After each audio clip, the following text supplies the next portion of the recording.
नमस्कार, ये रेडियो वर्षा है। वर्षा टाइम्स में आपका स्वागत है। जमीन विवाद को लेकर दो पक्षों में मारपीट, प्राथमिकी दर्ज। 4 माह से मानदेय का भुगतान नहीं होने से परेशान है संविदाकर्मी। 50,000 का इनामी अपराधी गिरफ्तार। 261 लीटर शराब बरामद, 2 को किया गया गिरफ्तार। और माड़ीपुर गांव में छात्र ने दूसरे छात्र को चाकू मारा, हालत गंभीर।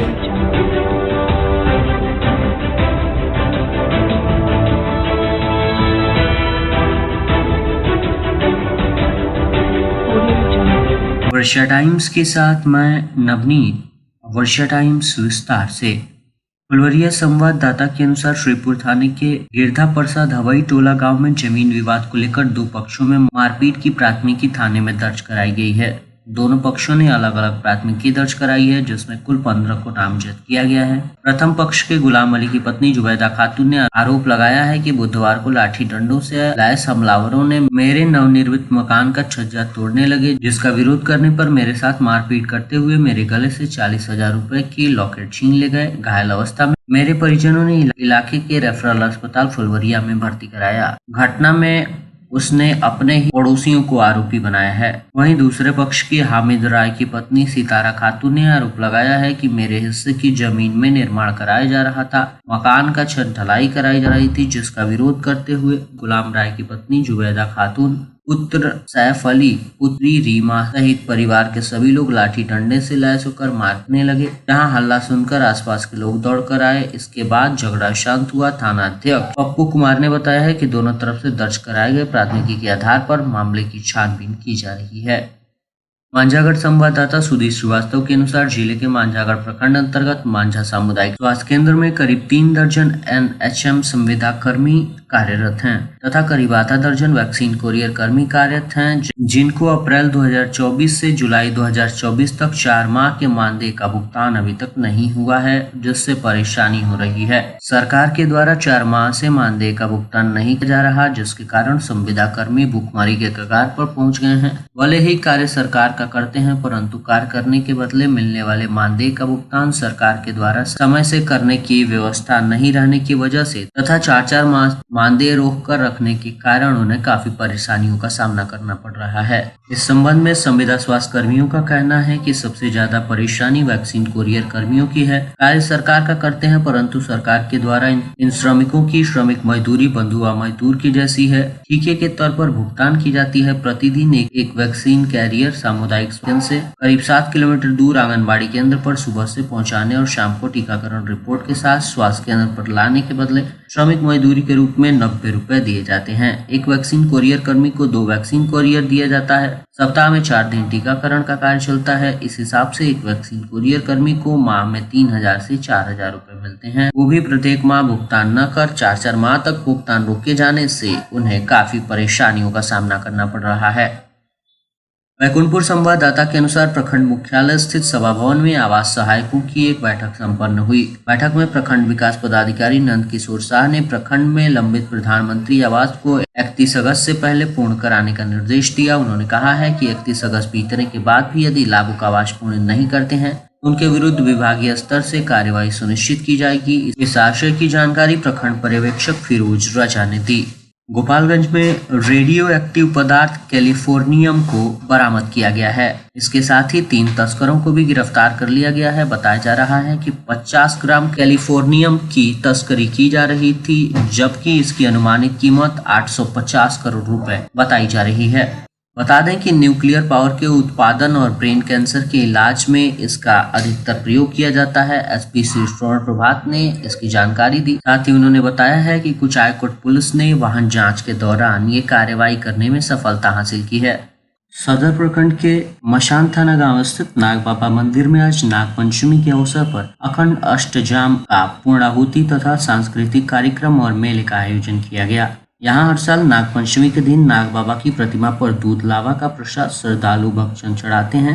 पूजा करने के लिए दूर दराज से भी भक्त लोग आते हैं, जिसकी जानकारी मसान ठनक निवासी धीरज सिंह ने साझा की। गोपालगंज जनता दल यूनाइटेड के प्रदेश महासचिव एवं गोपालगंज जिला के पूर्व पार्टी जिलाध्यक्ष प्रमोद कुमार पटेल ने प्रेस विज्ञप्ति जारी कर बताया है कि आज गोपालगंज के लोकप्रिय सांसद सह जदयू के राष्ट्रीय कोषाध्यक्ष डॉक्टर आलोक कुमार सुमन ने संसद में गोपालगंज सविया एयरपोर्ट को अतिशीघ्र चालू कराने के लिए जल्द से जल्द बिल्डिंग की जाए ऐसी मांग लोकसभा में उठाई है। श्री पटेल ने बताया कि सांसद द्वारा भारत सरकार के नागर एवं विमानन माननीय श्री राधा मोहन नायडू जी से मिलकर एक ज्ञापन भी दिया गया है। सांसद डॉक्टर आलोक कुमार सुमन के साथ पार्टी के सांसद श्री रामप्रीत मंडल जी भी उपस्थित थे। माननीय मंत्री ने सविया से विमान सेवा हवाई यात्रा शीघ्र शुरू करने का आश्वासन भी दिया है। 65 वर्षीय वृद्ध के द्वारा 10 वर्षीय मासूम के साथ दुष्कर्म करने का मामला प्रकाश में आया है। मासूम के परिजनों ने थाने में प्राथमिकी दर्ज कराई है। मामला दर्ज होते ही पुलिस हरकत में आ गई है। पुलिस ने पीड़ित बच्ची को अस्पताल में भर्ती कराया। साथ ही बरौली थानाध्यक्ष संदीप कुमार ने त्वरित कार्रवाई करते हुए आरोपी को गिरफ्तार किया है। बरौली थाना क्षेत्र की ये घटना बताई जा रही है।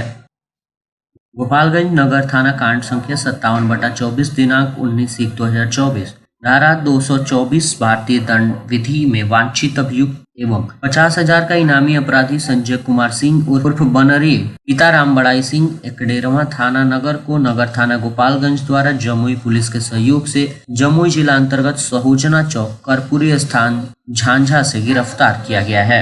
भोरे संवाददाता के अनुसार थाने के रकबा गांव में पौधा उखाड़ने के विवाद में 5 लोगों के खिलाफ प्राथमिकी दर्ज कराई गई है। ये प्राथमिकी गांव के राकेश सिंह की पत्नी नीतू देवी ने दर्ज कराई है। आरोप है कि नीतू ने अपनी जमीन में पौधा लगा रखा था। इन पौधों को गाली गलौज देते हुए उसी गांव के लल्लन उनकी पत्नी सहित 5 लोगों ने हरबा हथियार से लैस होकर धमकाते हुए पौधे को उखाड़ कर फेंक दिया। बोरे संवाददाता के अनुसार यूपी से शराब लेकर आ रहे तस्करों की कार पुलिस को देखकर पेड़ से टकरा गई। उनका पीछा कर रही पुलिस ने भाग रहे 2 तस्करों को गिरफ्तार कर लिया, जबकि 2 फरार होने में कामयाब हो गए। गाड़ी में से कुल 261 लीटर शराब बरामद की गई। मामले में उत्पाद अधिनियम के तहत प्राथमिकी दर्ज करते हुए गिरफ्तार तस्करों को जेल भेज दिया गया है। बताया जाता है कि बोरे थानाध्यक्ष सह प्रशिक्षु डीएसपी संदीप कुमार को जानकारी मिली कि यूपी से कुछ शराब तस्कर भारी मात्रा में शराब लेकर लाला छापर की तरफ आ रहे हैं। सूचना मिलते ही देर रात पुलिस ने लाला छापर में तस्करों को घेरने की योजना बनाई। इसी बीच शराब लेकर गाड़ी से आ रहे तस्करों की नजर जैसे ही पुलिस पर पड़ी, उनकी कार अनियंत्रित होकर एक पेड़ से टकरा गई। इससे कार क्षतिग्रस्त हो गई और उसमें सवार तस्कर भागने लगे। मौके पर मौजूद पुलिस ने दौड़कर तस्करों को पकड़ा, जिनकी पहचान शुक्ल रेडवरिया गांव के आशीष शुक्ला और बरौना गांव के कुंदन मांझी के रूप में की गई है। गाड़ी की तलाशी लेने पर उसमें से 261 लीटर देसी शराब बरामद की गई, जबकि फरार तस्करों की पहचान शुक्ल रेडवरिया के पवन चौहान और लोसी गांव के शराब माफिया बुलेट चौधरी के रूप में की गई है। गिरफ्तार लोगों को पुलिस ने शुक्रवार को जेल भेज दिया है। शौच करने गए बच्चे की तालाब में डूबने से मौत हो गई है। स्थानीय गोताखोरों की मदद से परिजनों ने बच्चे के शव को तालाब से निकाला है। परिजनों का रो रो कर बुरा हाल है। बरौली थाना क्षेत्र के बड़ा बढ़िया गांव का शिवजी महतो का 8 वर्षीय पुत्र छोटू कुमार बताया जा रहा है। बरौली थाना क्षेत्र के बड़ा बढ़िया चौवन की ये घटना है। फुलवरिया संवाददाता के अनुसार थाने के माड़ीपुर गांव के एक स्कूली छात्र युवक ने अपने ही दोस्त को चाकू मार दिया।